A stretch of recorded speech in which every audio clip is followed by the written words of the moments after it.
Torej, vse leži v meni iz srednje šole recimo naprej ali pa še prej. Očitno se še naprej vlečejo. Zdaj sem se spomnila, kaj so lagale ženske oziroma tam pri košarki, ko sem bila.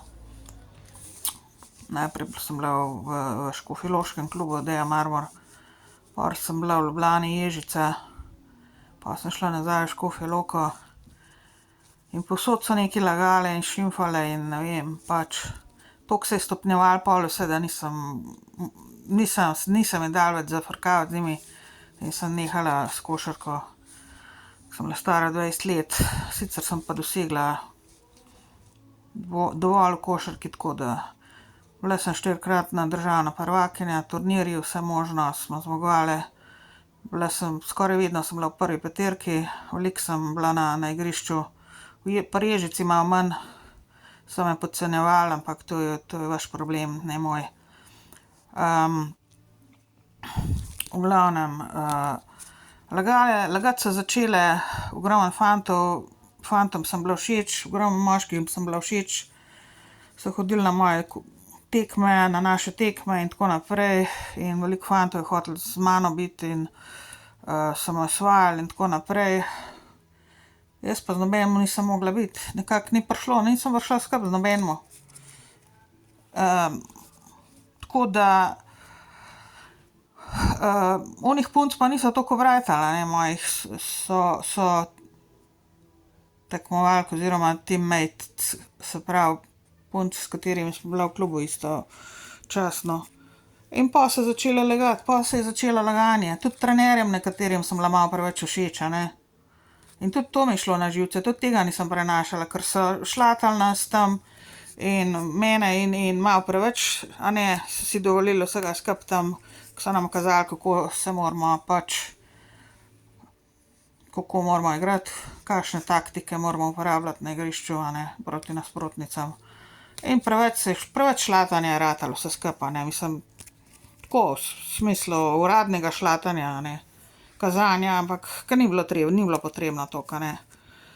In vse mi je čez glavo zraslo in pol so začeli še lagati, govoriti, lagati, da se tuširam z moškimi tam po tuših, da seksam tam v slačilnicah z njimi, ko nikogar ni, da se seksam okoli dvorane z deci in tako naprej. Ni bilo, mislim, take podle laži, take nesramnosti in pa sem imela vsega dosti, ne. In se sploh nisem hotela več kregati, sem rekla, dosti imam in sem šla. Drugače, jaz sem na dolžnost, se pravi, devištvo sem izgubila pri 27 letih in pol. In če kdorkoli laže, govori, da je z mano seksal pred 27 letom mojim, zavedi se, da boš nosil posledice. Ali pa vi babe, ki lažete, a ne, kakorkoli. Itak ste vsi zdajle dobili že karmo, po moje, kakor vem, ste že v procesu in ne vem, mogoče nimam veste energije, mogoče mi ne treba vas niti na sodišče vleči, ampak bi vas rada, če sem iskrena, če bi bila situacija idealna tle v Sloveniji, kar pa seveda ni. Jaz daleč od idealke še vedno. Ali pa ne vem, lej. V glavnem, karmo ste dobili jo boste in tako je to. Če pa se pravim, kdorkoli laže, da sem seksala s komarkoli, ali povezavi s košarko, ali izven, bo najebal ali pa je že najebala. In to je dejstvo. Ker ste bili vsi ljubosumni in ste še zmeraj ljubosumni in zavistni za prazen nič, a ne. Take budale ste, da vam ni para, res. To je taka budalaščina tle v Sloveniji, da tisti, ki pridejo noter, ne morejo verjeti, a ne, iz tujine.